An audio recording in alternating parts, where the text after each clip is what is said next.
The morning sun cast long shadows across the red dust when I found the first charge. Tucked neat as you please under the rail housing, 30 kilometers out from New Carthage, with enough punch to turn 100 tons of steel and dreams into scrap metal and regret. My name's Elena Vasquez, and I've been nursing machines back to health longer than most folks have been breathing Martian air. 23 years I've been on this rock, watching settlements rise and fall like tumbleweeds in a dust storm.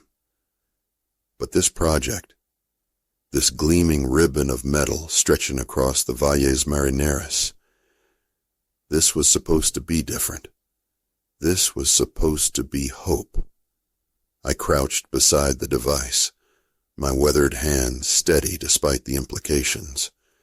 The charge was military grade, Federation surplus by the look of it. Professional work. Someone wanted this rail line dead, and they had the means to make it happen. The hover rail stretched behind me like a silver snake, its magnetic levitation coils humming with potential energy. 3 years of my life had gone into this beast. 3 years of 18-hour days, of fighting dust storms and equipment failures, of mediating between the hot-headed administrators from both New Carthage and Redemption Falls. The first passenger run was scheduled for tomorrow morning, with dignitaries from both cities riding together for the first time in a generation. I stood, brushing red dirt from my knees, and activated my comm unit. "Control, this is Vasquez. We've got a problem." The voice that crackled back belonged to Marcus Webb, the project coordinator. Good man, but he'd never worked a day with his hands in his life. "What kind of problem, Elena?" "The kind that goes boom." I photographed the device from multiple angles, then began the delicate work of disarming it. "Someone's left us a present. Military-grade explosive, wired to the rail sensors, would have triggered the moment we ran our first test." Static filled the line for a long moment. "Are you certain it's sabotage?" I almost laughed. "Marcus, I've seen enough ordnance in my time to know the difference between an accident and attempted murder. This is the latter. Can you disarm it?" My fingers worked with practiced precision, following wires and identifying trigger mechanisms. During the resource wars, I'd been a combat engineer for the Colonial Marines. These days, I preferred building things to blowing them up, but some skills you never lose. "Already done," I said, holding up the deactivated charge. "But if there's one, there's likely more. I need a full sweep of the line. Elena, we can't delay the opening ceremony. Too much is riding on this. More than you know." I pocketed the device and started walking back toward the maintenance crawler. "This isn't just about a train, Marcus. Someone wants to keep New Carthage and Redemption Falls at each other's throats." The crawler's engine coughed to life, and I began the slow journey back toward the central hub. The landscape rolled past in waves of rust-colored stone and ancient impact craters. This stretch of Mars had seen more than its share of violence.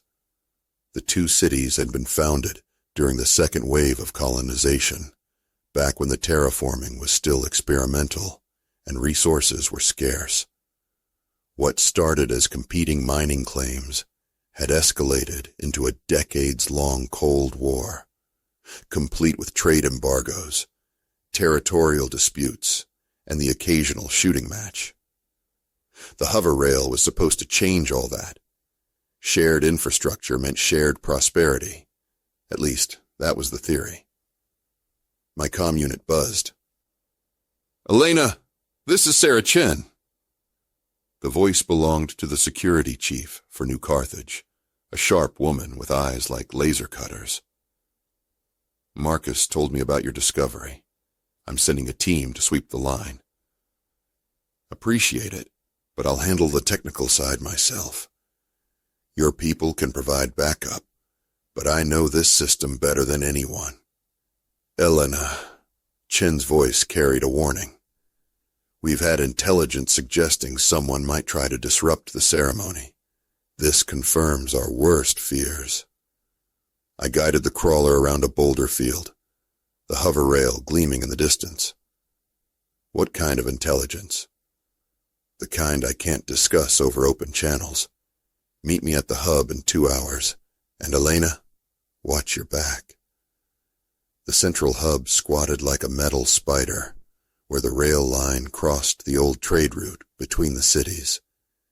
It housed the main control systems, power distribution, and my workshop. I'd practically lived here for the past 6 months, fine-tuning the magnetic levitation systems and debugging the automated controls. Chen was waiting when I arrived, along with 2 of her security officers. She was a small woman, but she carried herself like someone who'd seen combat. Her dark hair was pulled back in a regulation bun, and her sidearm looked well used. "Show me what you found," she said without preamble. I led them to my workshop and placed the disarmed device on the workbench. Under the harsh LED lights, it looked even more sinister. A compact bundle of explosives and circuitry designed for maximum damage. Federation military, Chen confirmed, examining the device. Probably stolen from the depot raid last year. Someone's been planning this for a while, I said. This isn't the work of some disgruntled miner or territorial hothead. This is professional. Chen nodded grimly. There are factions in both cities that profit from the current situation. Black market traders, smugglers, even some legitimate businesses that charge premium rates for cross-canyon transport. Peace is bad for their bottom line. Any suspects? Too many. She holstered her sidearm and turned to face me. That's why I need your help, Elena. You know this rail line better than anyone. If there are more devices, you're our best chance of finding them. I was already reaching for my toolkit. Then we better get started. The next 12 hours blurred together in a haze of crawling through maintenance tunnels, checking sensor arrays, and disarming enough explosives to level a city block. Whoever was behind this had been thorough. Charges placed at critical junctions, backup devices hidden in redundant systems, even a few decoys designed to waste our time. By dawn, we'd found and disarmed 17 devices. My hands were raw from handling tools in the thin Martian air, and my back ached from crawling through cramped spaces, but the rail line was clean. That's the last of them, I said, emerging from an access tunnel near the Redemption Falls terminus. The city sprawled before us, a collection of domes and hab modules connected by covered walkways. Smoke rose from the industrial district, where the mining operations ran around the clock. Chen checked her chronometer. 2 hours until the ceremony. Think we got them all? I hope so. I sealed the access panel and gathered my tools. But whoever's behind this isn't going to give up easy. They've invested too much in keeping these cities apart. Any theories on who that might be? I'd been thinking about that all night. Someone with access to military hardware, detailed knowledge of the rail system, and a strong motivation to maintain the status quo. That narrows it down, but not by much. A new voice cut through our conversation. Actually, it narrows it down quite a bit. We turned to see a man approaching from the direction of Redemption Falls. He was tall and lean, with the weathered look of someone who'd spent years in the outer territories. His coat was expensive but dusty, and he moved with the casual confidence of someone accustomed to being in charge. "Daniel Morrison," Chen said, her hand moving instinctively toward her weapon. "What brings the mayor of Redemption Falls out here so early?" Morrison smiled, but it didn't reach his eyes. "Same thing that brings a new Carthage security chief into my territory, I imagine. Concern for today's historic event." I didn't like the way he said historic. There was something in his tone that set my teeth on edge. "Elena Vasquez," I said, extending a grimy hand. "Chief engineer on the project." Morrison shook my hand, his grip firm but brief. "Ah, the famous Elena Vasquez. Your reputation precedes you. Combat engineer turned peacemaker. How idealistic." "Someone's got to build the future," I replied. "Can't do that by clinging to old grudges." "Old grudges," Morrison chuckled.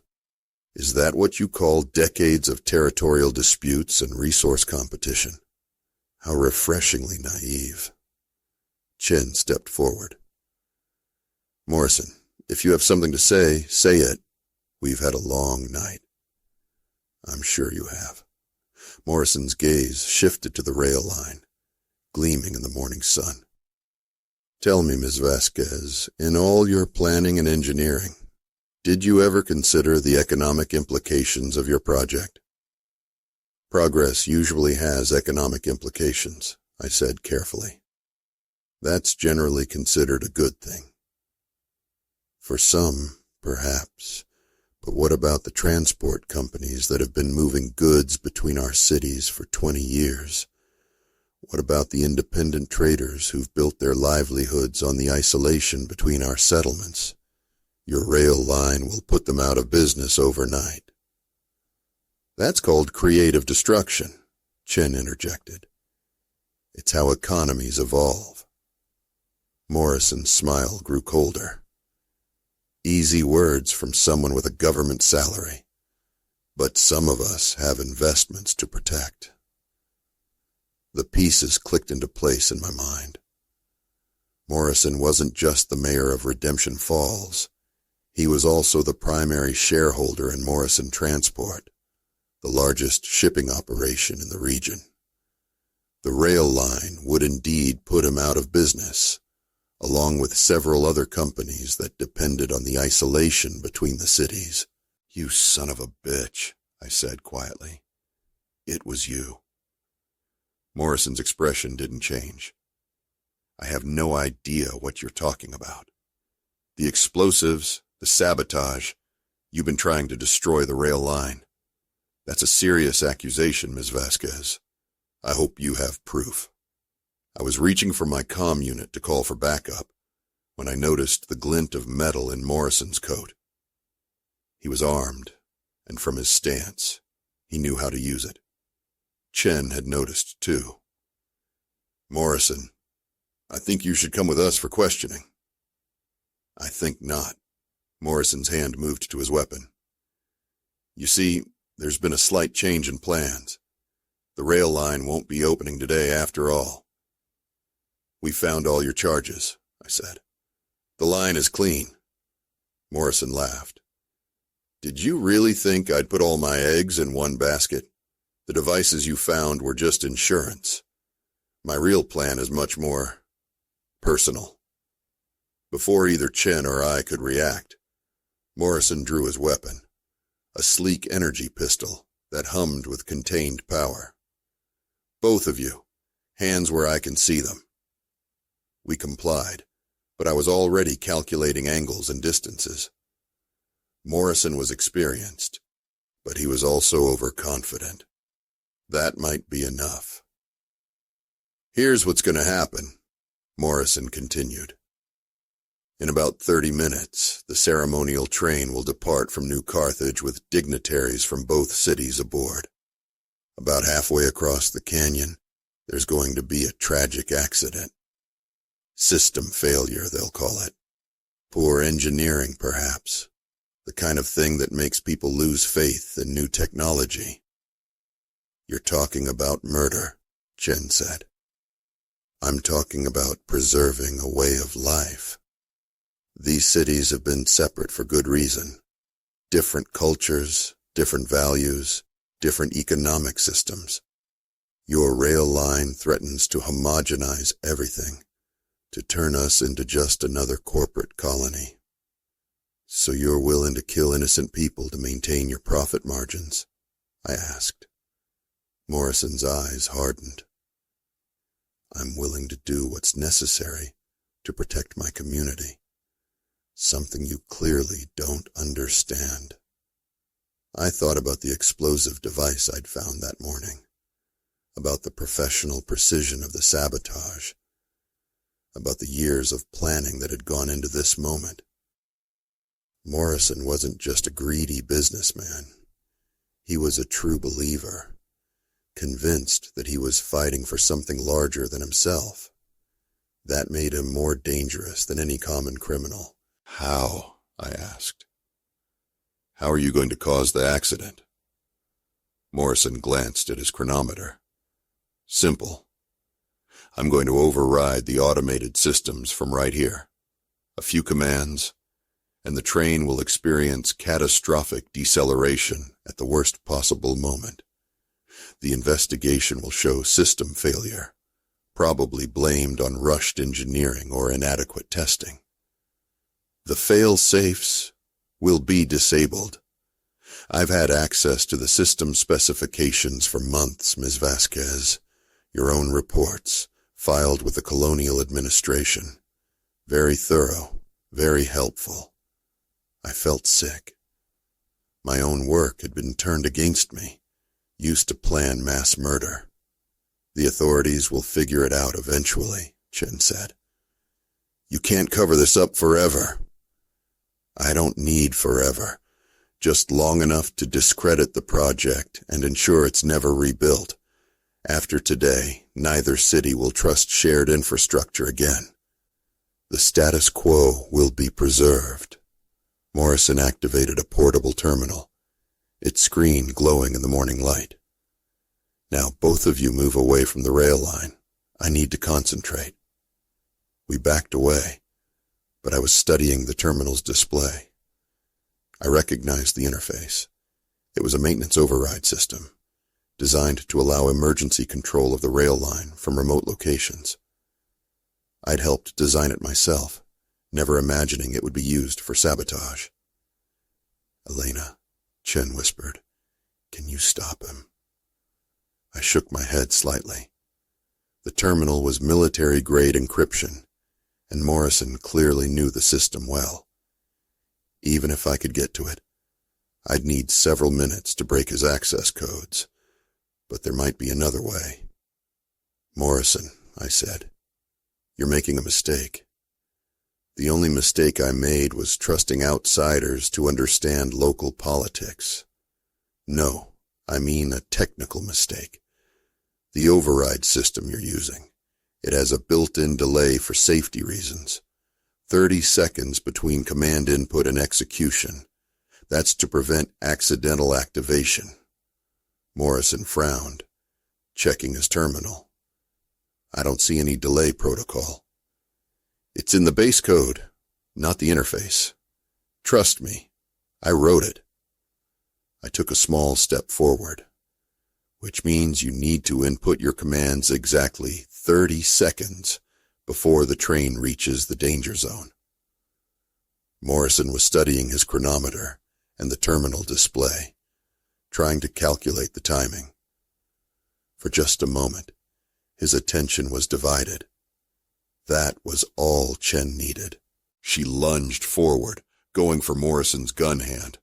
I followed a split second later, diving for the terminal.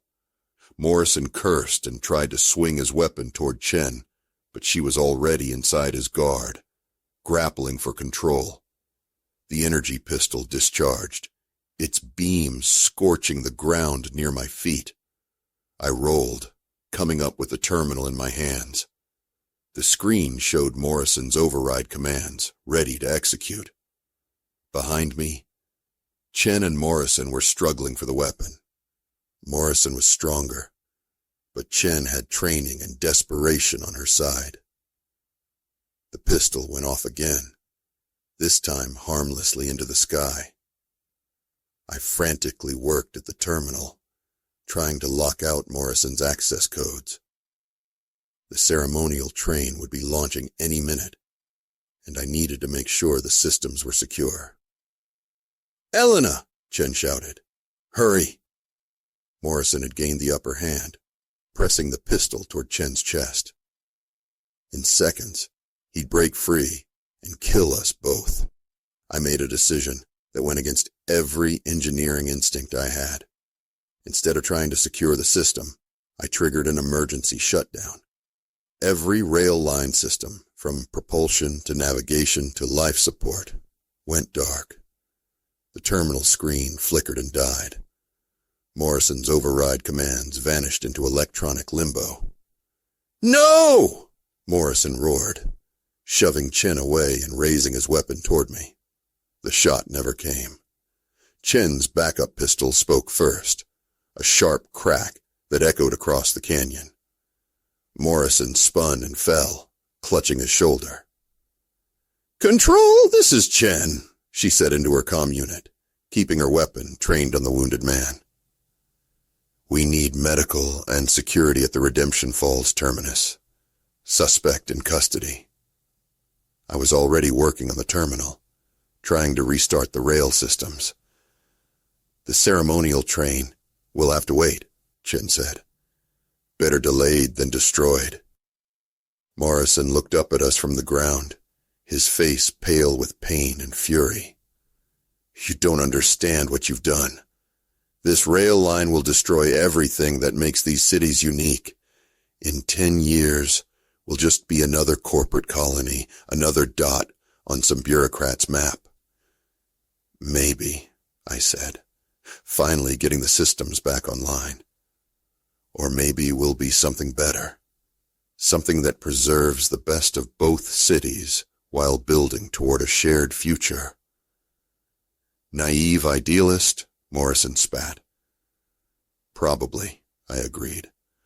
"But I'd rather be naive than a murderer." The medical team arrived 20 minutes later, followed by security officers from both cities. Morrison was taken into custody, and his transport network was placed under investigation.